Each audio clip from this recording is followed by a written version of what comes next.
How to embed Google Drive video on Google Sites. So if you have got Google Sites opened up where you also want to embed a Google Drive video that you have uploaded on your drive, you can do so very easily as long as you are on the same Google account.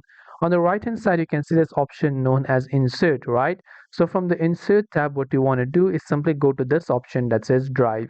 Once you go to the Drive option, here you will see all the files that are on your drive. It could be document, a photo, or even a video. So assuming you have got a certain video right over here just like me, just select that particular video and just insert it or double click.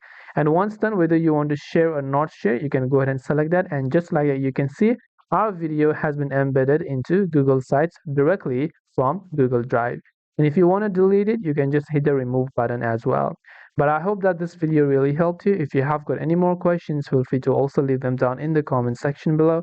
As always, thank you very much for watching till the end of this tutorial and see you soon in our next video.